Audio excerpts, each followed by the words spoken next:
What do you think is the best Sweet 16 matchup as we look ahead to next weekend? I'm so excited about the Sweet 16. To be honest, there are a lot of like really interesting matchups from like a style perspective, from just like a talent perspective. I think the obvious answer is Gonzaga and UCLA. You have number one defense or number two defense versus number one offense, UCLA and Gonzaga. You've got some players there who are older guys who have been around for a while, who are looking for their chance to shine. Jaime Jaquez Jr. and Drew Timme. Like those are some fantastic possibilities there to see what they can do. I'm also super excited for Alabama, San Diego State. Like I know. So in my bracket, just for full transparency here, in my bracket, I have San Diego State in my Final Four. So I think they play a very aggressive, very tough. I think it was Tennessee. Olivier Camois after the game said, we play in the mud. Like that's what San Diego State does too. So I think that they could kind of take it to Alabama a little bit. I'm curious to see some of the really good players that Alabama has and how they adjust to that. The Crimson Tide also have one of the best defenses in the country. So, it's not like it's going to be great offense versus great defense like you're seeing with UCLA and Gonzaga. But I think that's just going to be a fascinating stylistic matchup there. Also, I could just go down the list. I love UConn. Like UConn is playing so well right now. And that Arkansas UConn matchup to me feels like it could be like just a street fight. Just grabbing offensive boards, going to work. I'm excited for that. And I think Tennessee and Florida Atlantic is also interesting as well because Tennessee, riding high, coming off of a big win against Duke. A lot of people did not expect them to beat Duke. A lot of the national pundits had like Duke in their Final Four, those type of things. So it's like, okay, how do they respond to that? How do they bounce back from that? Rick Barnes does have a little bit of a history of underperforming a bit in the NCAA tournament. So Tennessee has only been to the Elite Eight once in program history. So can they get through a team that on paper they should be able to beat? 4 seed versus 9 seed, go to work. But Florida Atlantic has also been a lot of fun. They are very impressive when it comes to effective field goal percentage. So offensively, I'm excited to see how that comes together.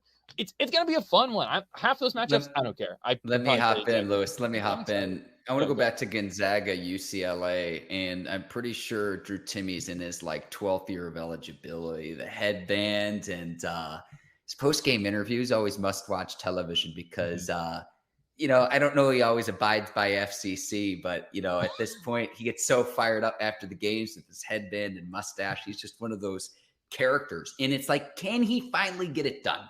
Runner-up in 2021. He's been around for what seems like forever. This is probably his final year. He would have one more year of eligibility due to the COVID season. But can he get it done? And then UCLA, they're fighting history because a Western team hasn't won the national title since 1997. So wild, yeah. So to me, that's like the one matchup we're seeing this weekend where it's like, oh, you could have predicted this. Maybe Bama, San Diego State, Lewis, but it's like everything else has just been Houston, Miami, I suppose too, but everything else has been like utter chaos. If I could only watch one matchup this weekend, I would watch Gonzaga UCLA. But I don't think that's a controversial take. But it's super exciting for all the reasons that you described. Especially with the injuries that UCLA has been dealing with. Like, how do you continue to respond to that? Because they're a machine. They just keep on going. Someone goes down, next person steps up, and Jaime goes to work. He had I wrote it down here. Hold on. He had 17, 8, and 5 steals in their first round game. And then against, who did they play in the second round, UCLA? I got my bracket up right here, Lewis. Give me just a second here and see. You're seeing behind the scenes against Northwestern in the win. Northwestern, that's right. The Northwestern. Against Northwestern, he had 24, 8, and 4. Like, I'm excited. That's got a great, from a narrative, style, players, that matchup's going to be so exciting. Yeah. And you got Amari Bailey, a young guard, and then Tiger Campbell with one of the best names in all of college basketball too. And it's just like, I love his hair too. And I'll say this, I was watching one of the games this weekend where it's like, he couldn't hit anything from the field, but when he's at the free throw line, he was just money. And down the stretch, they needed that to get to the Sweet 16 as well. Lewis, I want to ask you, and I will keep my shirt on when I say this, a la Eric Musselman. What was the most surprising upset to you over the weekend? I think the obvious answer is probably Fairleigh Dickinson over Purdue, becoming just the second number 16 seed to upset number 1. But like I said, this past weekend was just absolute chaos. Yeah, no, this was fun with how chaotic the regular season was. You kind of expected some of these things. I'm Fairleigh Dickinson. It's only happened once before where a 16 seed is beat a 1. I mean, at the same time, when you looked at Purdue, you knew they were precarious. They were just hanging out. You looked at it, you're like, oh man, I feel they're gonna lose early. Who's it gonna be to? And gosh, I could, if I was a Boilermaker fan, man, I would not. I don't know how I would handle it because like it just, you know, Edey didn't get like any touches. He's 7'4". Fairleigh Dickinson is like average 6 foot height, and they refuse to give him the ball. Regardless, it's fine. Yeah. So I mean, I'd have to go FDU. The other one would be Princeton. And I know, Mark, I know you being Missouri grad. I'm sure you're hanging in there, but I think I saw it was a 15 seed, I believe, has made it to the Sweet 16 in 3 straight seasons. So maybe that's a little bit more predictable. But for Princeton to go through Arizona and then take care of business handily against Missouri, very impressive. But FDU for sure, hands down. As much as I hate to admit it, it's almost like picking the 15 seed that's going to win is like the new 5-12 upset. Because every year it's like, oh, well, 12 seed always beats a 5 seed. Now we're seeing this continually where it almost lets Arizona off the hook with Purdue's loss. And Fairleigh Dickinson joining UMBC. Like, I couldn't tell you who won that tournament, what year when Virginia got knocked off in the first round back in 2018. I couldn't tell you who won off the top of my head. I'd have to Google it, Lewis. I'm being honest. I think it was Villanova. But that's, you don't really you remember that 16-1 upset. Absolutely. And Virginia, obviously, the Cavaliers got their redemption the following season and ended up winning the national title and all of that. But when you look back on this tournament, those are the things you're going to remember is the big upsets.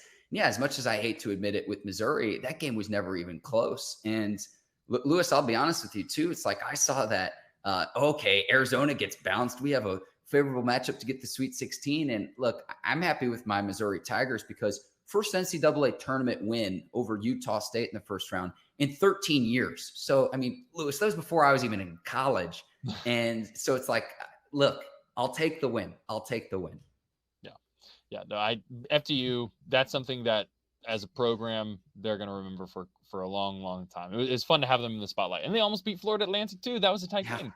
So fun. We love upsets. Lewis, most exciting players left in the tournament now that we're into the Sweet 16. I had 2.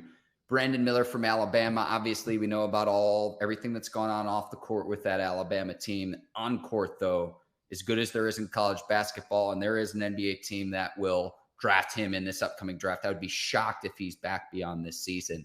And then how about Kansas State point guard Marquise Noel, second in all of college basketball in assists per game. He's only 5'8", throwing passes around the back, and he's just awesome to watch in the open floor. We talk about guard play in the NCAA tournament. Kansas State has a special New York point guard, Lewis, now that we're into the Sweet 16. It's been really fun to watch him go to work. He's had a really good tournament run, and now getting a chance to play against Michigan State in the Sweet 16 at Madison Square Garden. I know it's not what the big wigs probably wanted in terms of Madison Square Garden matchups, but hey, get some of the best players out there and let them perform, at the Mecca. I think that would be awesome. I kind of look at Brandon Miller. I think, an obvious choice from a talent perspective. He didn't score in the first round, but he then 19 points, boom. Just like that. He's incredibly talented. Sticking with the Alabama team, Javon Quinley. He had 13 in the first round, 22 in the second, and then he also had 22 in the SEC title game. So he's been on a bit of a heater. He could end up being a huge difference maker for the Crimson Tide. Florida Atlantic, Jonell Davis. I think that's how you pronounce his name. 12 points, 5 rebounds in that first game against Memphis. And then he had 29, 12, and 5 against Fairleigh Dickinson. So that's wow. And then we mentioned Drew, Timmy, and Jaime Jaquez Jr. I think both of them are fantastic to watch. And then for me, because I still think Houston is kind of got to beat the team to beat. Okay. You have to go out and take care of them. And Marcus Sasser, I have been it's watching him like a hawk this past weekend because of Mhm, his groin injury, mhm, how he responds. It looked like he was in serious pain in that first round game, mhm. and re-aggravating it. And then he comes out and puts up 22 points, hit a couple of Yeah. James Harden type step back threes.